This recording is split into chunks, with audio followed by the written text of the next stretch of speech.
आइए बच्चों, आज हम लोग केमिस्ट्री का 11वां क्लास करने जा रहे हैं। तो आपका पहला प्रश्न है किसी विलयन में।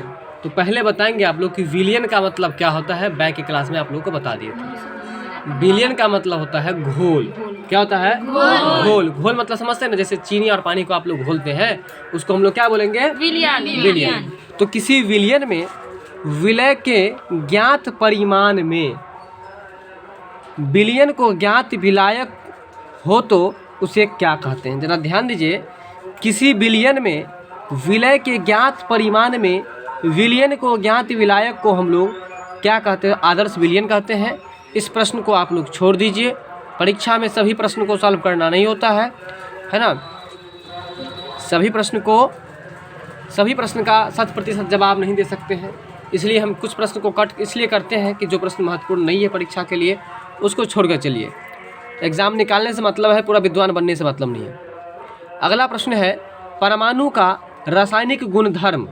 ये पहले भी हम लोग पढ़े थे ये प्रश्न, कि किसी भी परमाणु का रासायनिक गुणधर्म जो हम लोग जानकारी लेते हैं, किसका रासायनिक गुण जो जानते हैं वह किसके द्वारा आप जानते हैं? तो परमाणु क्रमांक द्वारा। किसके द्वारा? परमाणु क्रमांक के द्वारा। तो बताइए कि क्रमांक का मतलब क्या होता है? Roll number. ठीक है, तो आवर्त सारणी में नंबर के हिसाब से उसको बैठाया गया है। तो जिस बॉक्स में है, जिस नंबर के हिसाब से है, तो पकड़ में आ जाता है कि यह परमाणु, यह तत्व किस सारणी का होगा। बात समझ में आ रहा है? तो किससे पकड़ते हैं? क्रमांक से हम लोग पकड़ते हैं। तो इस प्रश्न को आप लोग को रट के ही याद रखना पड़ेगा कि परमाणु का रासायनिक गुणधर्म किसके द्वारा निर्धारित होता है? परमाणु क्रमांक द्वारा। प्रश्न 2-4 बार आप लोग रटिए, फिर एक बार हम समझाते। तो प्रश्न समझ में आ गया होगा आप लोगों को। तो बताएंगे कि परमाणु का रासायनिक गुणधर्म किसके द्वारा ज्ञात किया जाता है? बहुत अच्छा। अगला प्रश्न है कुकिंग गैस। कुकिंग का मतलब बताए थे आपको, पीछे के क्लास में भी चर्चा किए थे। कुकिंग मतलब खाना बनाना। कुक मतलब खाना बनाना। कुक मतलब खाना बनाना, भोजन बनाना। कुकिंग गैस का मतलब खाना बनाना। तो यानी कि कुकिंग गैस का मतलब खाना बनाने वाला गैस। कुकिंग का मतलब खाना बनाना, तो कुकिंग गैस का मतलब खाना बनाने वाला गैस। तो बताइए आप लोग कि खाना किस गैस पर आप लोग बनाते हैं? LPG। आप बनाते हैं LPG पर। और अगर प्रश्न ये पूछे कि कुकिंग गैस में सबसे अधिक मात्रा किसकी होती है, तो इसका आंसर ब्यूटेन होगा। ठीक है ना। तो यहाँ पर देखिए कुकिंग गैस में ब्यूटेन जो होता है वो कितना % होता है? 90% से अधिक। यानी कि सबसे अधिक क्या होता है? ब्यूटेन का सूत्र क्या होगा? C4H10। क्या होगा? C4H10। चलिए अगला प्रश्न है कोशिकाओं में तात्कालीन ऊर्जा के लिए। ये प्रश्न कल भी आया था। तो कुकिंग गैस में आपको सबसे अधिक कौन सा गैस होता है? ब्यूटेन। कितना % होता है? 90% से भी अधिक होता है। ब्यूटेन का सूत्र क्या होता है? C4H10। Very good. अगला प्रश्न है कोशिकाओं में तात्कालीन ऊर्जा उत्पादन के लिए किसमें? देखिए इसमें आप कोशिकाओं में कट कर दीजिए। इतना याद रखिए कि तात्कालीन ऊर्जा उत्पादन के लिए, इसमें महत्वपूर्ण बात है तात्कालीन ऊर्जा उत्पादन के लिए आप क्या उपयोग करते हैं? ग्लूकोज का सूत्र क्या होता है? तो बताएंगे आप लोग कि ग्लूकोज का जो सूत्र होता है वो क्या होता है? C6H12O6 होता है। क्या होता है? अगला प्रश्न है संतुलित रासायनिक समीकरण में अभिकारक साइड और उत्पाद साइड में किसकी संख्या बराबर होती है? चलिए, तो संतुलित रासायनिक समीकरण में आपको बताए थे हम, बैक की क्लास में ये प्रश्न आया था। अभिकारक साइड का मतलब बताए थे। अभिकारक मतलब जो अभिक्रिया में भाग लेता है। जैसे कि यहाँ उदाहरण दिए थे C+O2 भाग लेता है, उसके बाद जो बनता है उसको हम लोग क्या कहते हैं? उसको हम प्रतिफल कहते हैं, या अंग्रेजी में कहें तो प्रोडक्ट कहते हैं। ठीक है, तो अभिक्रिया का मतलब क्या होता है? अभिक्रिया का मतलब होता है आपको रिएक्शन। अभिक्रिया का मतलब रिएक्शन, और रिएक्शन में जो भाग लेता है उसको अभिकारक कहते हैं। तो अभिकारक साइड और उत्पाद साइड, देखिए बताए थे ना कल कि ये उत्पादन नहीं होगा, उत्पाद होगा, है ना। यहाँ उत्पादक लिख दिया था, ये सही लिखा है कि उत्पाद साइड, इसमें किसकी संख्या बराबर होती है? परमाणु की। याद रखिएगा तो अणु रहे या परमाणु रहे बात बराबर है, आप लोग याद रखिएगा, अणु की या परमाणु की। अगला प्रश्न है, किसी तत्व का परमाणु द्रव्यमान किसमें व्यक्त किया जाता है? मतलब कोई भी तत्व है ना, उसका परमाणु द्रव्यमान यानी कि एटॉमिक मास, परमाणु द्रव्यमान का अंग्रेजी क्या होगा? Atomic mass. एटॉमिक मास किसमें व्यक्त किए जाते हैं? परमाणु द्रव्यमान इकाई में।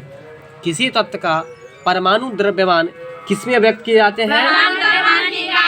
परमाणु द्रव्यमान इकाई में। किसी तत्व का परमाणु द्रव्यमान किसमें व्यक्त किए जाते हैं? कोई भी तत्व है ना, उसका यदि परमाणु द्रव्यमान जो हम लोग ज्ञात करेंगे वो आपको परमाणु द्रव्यमान इकाई में। ये प्रश्न भी आपको बैक की क्लास में आया था, ठीक है।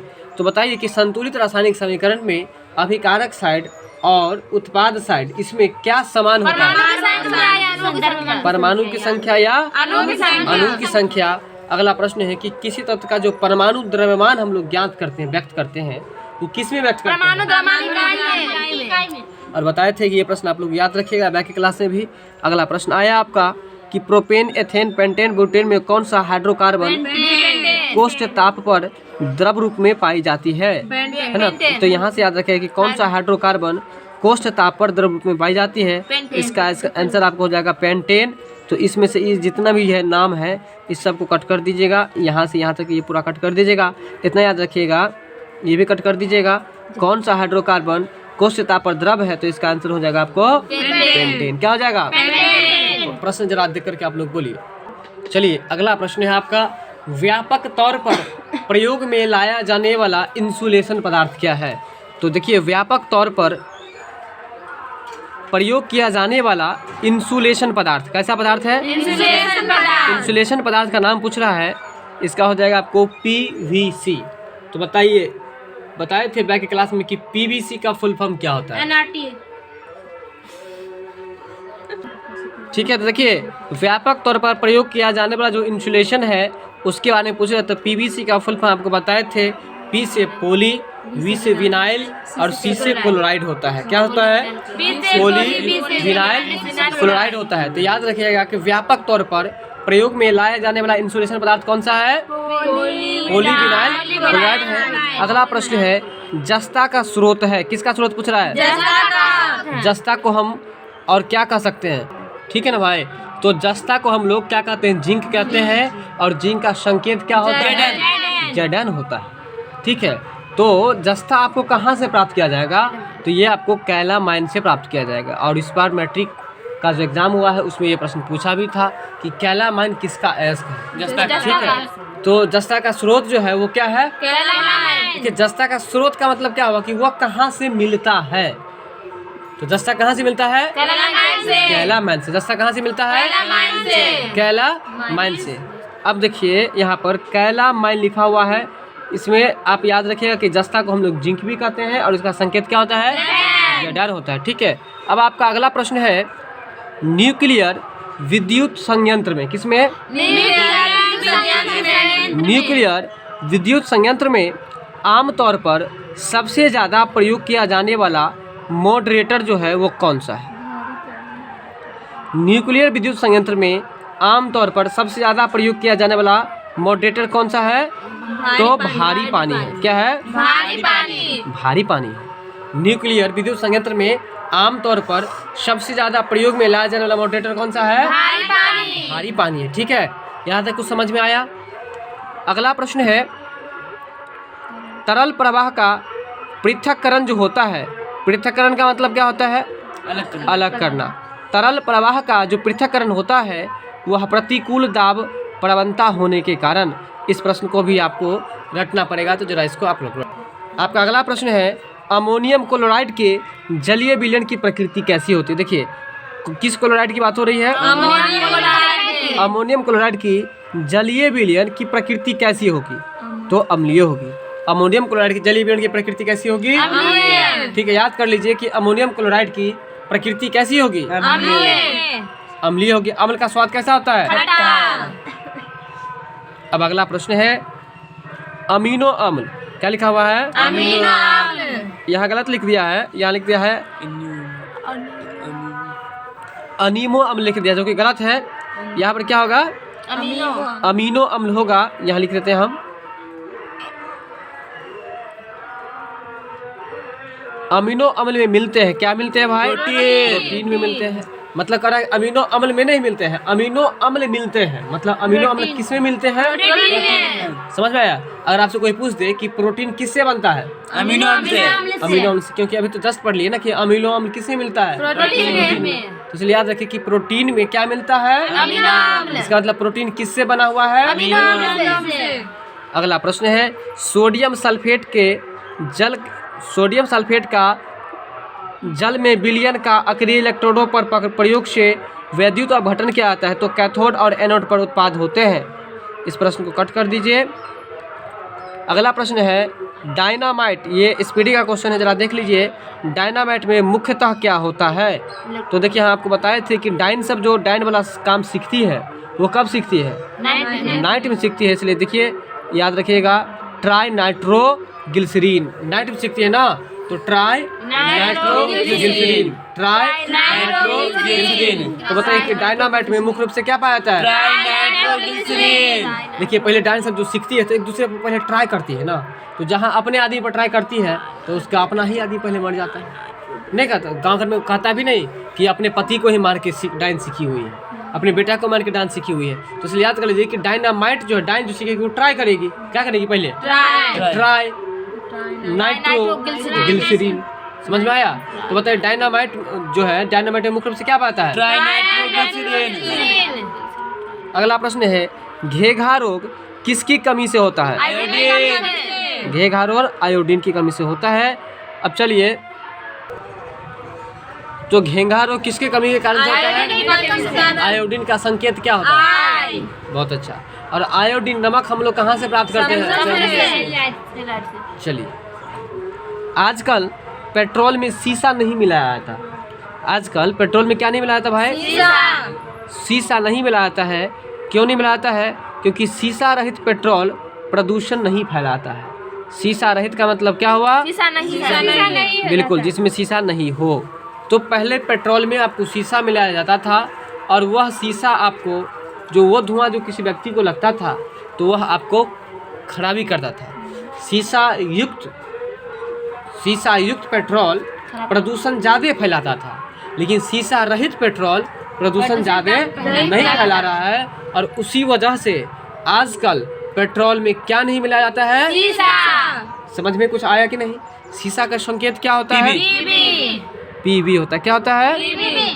चलिए आपका अगला प्रश्न है वह लवण, लवण का मतलब नमक, वह लवण जो मानव के शरीर में हड्डी और दांतों की संरचना के लिए आवश्यक होता है। बताइए। कैल्शियम और फास्फोरस। कैल्शियम का संकेत क्या होता है? Ca होता है। और फास्फोरस का क्या होता है? ठीक है, P होता है। अगला प्रश्न है आपका रबर आसानी से घुल जाता है। मतलब रबर जो है आसानी से क्या होता है? घुल जाता है। कहाँ पर घुल जाता है भाई? कार्बन डाई सल्फाइड में। अच्छा एक बात बताइए, डाई जो लगा हुआ है यहाँ पर, डाई का मतलब क्या होता है? बताइए, आप लोग को बताए थे हम। डाई का मतलब होता है दो। डाई का मतलब क्या होता है? दो। एक दो जो होता है, यहाँ दो लिख भी दिए ना आपको, फिर गड़बड़ क्यों करते हैं? और ट्राई यदि कहीं पर लगा रहे तो ट्राई का मतलब होता है तीन। जैसे अभी था ना ट्राई नाइट्रोग्लिसरीन, तो ट्राई का मतलब तीन। कहीं पर अगर मोनो लगा रहे जैसे कार्बन मोनो ऑक्साइड, तो मोनो का मतलब होता है एक। क्या बताए? एक बार फिर से सुन लीजिए। कहीं पर अगर मोनो लगा रहे यानी कि कार्बन मोनोऑक्साइड में मोनो लगा है, उसका मतलब एक। कार्बन डाइऑक्साइड, उसमें डाई लगा हुआ है, डाई का मतलब दो। ट्राई नाइट्रोग्लिसरीन, इसका मतलब ट्राई का मतलब तीन। याद रखिएगा। अगला प्रश्न है आपका रबर आसानी से कहाँ पर घुल जाता है? कार्बन डाइसल्फाइड में। किसमें? देखिए मतलब रबर जो है ना आसानी से डर जाता है तो डाइसल्फाइड, ड से डर जाएगा डाइसल्फाइड, इसलिए कार्बन डाइसल्फाइड। यानी कि रबर कहाँ पर घुल जाएगा आसानी से? कार्बन डाइसल्फाइड में ये घुल जाएगा। अगला प्रश्न है तापमान और दाब की समान स्थितियों के अंतर्गत सभी गैसों के समान आयतन में अणुओं की संख्या समान रहती है। यह नियम क्या कहलाता है? जरा प्रश्न समझिए।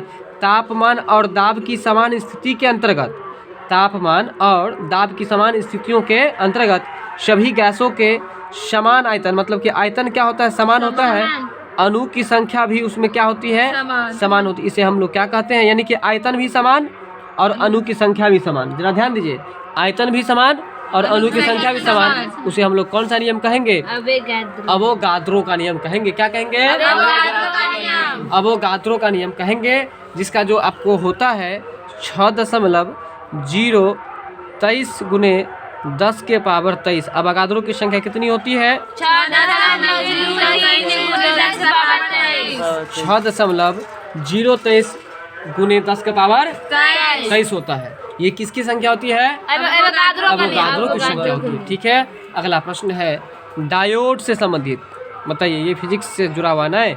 डायोड का वह भाग जो इलेक्ट्रॉन को क्या करता है, फैलाता है। डायोड का वह भाग जो इलेक्ट्रॉन को फैलाता है उसको हम लोग क्या कहते हैं, एनोड कहते हैं। तो ये भी आपको याद रखना पड़ेगा, ये परिभाषा है, एनोड का परिभाषा है, डायोड का वह भाग जो आपको इलेक्ट्रॉन को फैलाता है। बोलिए, डायोड का वह भाग, डायोड का वह भाग जो इलेक्ट्रॉन को फैलाता है उसे हम लोग क्या कहेंगे, एनोड कहते हैं। क्या कहते हैं, एनोड कहते हैं। तो बताइए कि एनोड किसे कहते हैं। चलिए अगला प्रश्न, एक नया प्रश्न आप लोगों के लिए, भारी जल का सूत्र क्या होता है, बताइए। तो आप लोग याद रखेंगे कि भारी जल का सूत्र क्या होता है, D2O होता है। और D2O का जो फुल, ये मतलब हम लोग पढ़ते हैं, क्या पढ़ते हैं, ड्यूटेरियम ऑक्साइड। क्या पढ़ते हैं, ड्यूटेरियम ऑक्साइड। D2O को क्या कहते हैं, ड्यूटेरियम ऑक्साइड। ड्यूटेरियम ऑक्साइड कहते हैं। क्या कहते हैं, ड्यूटेरियम ऑक्साइड। बताइए भारी जल का सूत्र क्या होगा, D2O। देखिए, आपको जो कोई भारी काम दे देंगे, चाहे आप पर जो कुछ भारी लाद देंगे, तो आपको डर हो जाएगा ना, डर होगा कि ना डर होगा। तो जब जो डर होगा तो डी से डर हो जाएगा क्या, तो इसलिए ड्यूटेरियम ऑक्साइड। बात समझ में आया कि नहीं। तो बताइए भारी जल का सूत्र क्या होगा, D2O होगा। क्या होगा, D2O। अगला प्रश्न है कार्बन का शुद्ध रूप क्या होगा, बताइए। कार्बन का शुद्ध रूप क्या होगा, हीरा होगा। कार्बन का शुद्ध रूप क्या होगा, हीरा होगा। ठीक है, तो ये भी प्रश्न याद रखिएगा कि कार्बन के कितने अपरूप है, 3। 2 अपरूप है। कौन कौन से हैं, हीरा, ग्रेफाइट और तो कार्बन के 2 अपरूप आप लोग याद रखेंगे, ग्रेफाइट और हीरा। ठीक है, अगला प्रश्न है कि कार्बन का शुद्ध रूप जो है वो क्या है, कार्बन का शुद्ध रूप आपको हीरा है। क्या है, चलिए अगला प्रश्न है सोडा वाटर, जो कि इससे पहले भी आप सोडा वाटर के बारे में पढ़े हुए हैं। सोडा वाटर में किसका प्रयोग किया जाता है, हम आप लोग को बताए थे ना, ये बात चर्चा की, बहुत विश्लेषण करके बताए थे कि सोडा वाटर जो पेप्सी होता है उसमें आप लोग क्या पीते हैं, CO2 मतलब कार्बन डाइऑक्साइड। तो बताइए डाई लगा हुआ है ना, डाई मतलब 2, इसलिए यहाँ पर आता है 2। ठीक है, तो बताइए कि कार्बन डाइऑक्साइड का सूत्र क्या होता है, तो बताइए कि सोडा वाटर में कौन सा गैस छिपा हुआ रहता है, प्रयोग क्या आता है, CO2 गैस रहता है ना। वाष्प भट्टी में आयरन ऑक्साइड, तो सोडा वाटर में जो आप पीते हैं क्या पीते हैं आप, कार्बन डाइऑक्साइड पीते हैं। तो सर सूत्र क्या होता है ये बताइए। कार्बन मोनोऑक्साइड का सूत्र क्या होता है, ओजोन का सूत्र क्या होता है, और ऑक्सीजन का सूत्र क्या होता है, नाइट्रोजन का सूत्र क्या होता है, बहुत अच्छा। जल का सूत्र क्या होता है, ठीक है। अब चलिए कि वाष्प भट्टी में आयरन ऑक्साइड जो उपचयित होता है वो किससे होता है, कार्बन से। वाष्प भट्टी में, इस प्रश्न को आप लोग रटिए, ये प्रश्न आपको रटना पड़ेगा, रटिए इसको। अगला है हाइड्रोजन और ड्यूटेरियम। क्या है, हाइड्रोजन और ड्यूटेरियम क्या है, अभी पढ़े थे ड्यूटेरियम के बारे में, D2O। तो हाइड्रोजन और ड्यूटेरियम क्या है, यहाँ 2 आइसोटोप है। क्या है, 2 आइसोटोप है। हाइड्रोजन और ड्यूटेरियम क्या है, 2 आइसोटोप है। ठीक है, हाइड्रोजन और ड्यूटेरियम क्या है, 2 आइसोटोप। 2 आइसोटोप है। तो याद रखेंगे आप लोग कि हाइड्रोजन और ड्यूटेरियम क्या है, 2 आइसोटोप है। अगला प्रश्न है ये भी प्रश्न कल पढ़े थे आप लोग कि पेट्रोलियम की गुणवत्ता को जो हम लोग प्रदर्शित करते हैं वो किससे, के नंबर से। तो ऑक्टेन नंबर से हम लोग प्रदर्शित करते हैं। तो बताइए कि ऑक्टेन नंबर से हम लोग क्या चीज़ प्रदर्शित करते हैं? पेट्रोलियम की गुणवत्ता को हम लोग प्रदर्शित करते हैं। क्या करते हैं वो?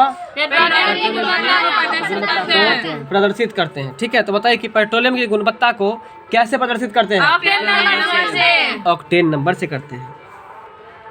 चलिए, तो बताइए कि हाइड्रोजन और ड्यूटेरियम क्या है? दो आइसोटोप है। दूसरा है कि पेट्रोलियम की गुणवत्ता को जो हम लोग प्रदर्शित करते हैं वो किसके माध्यम से?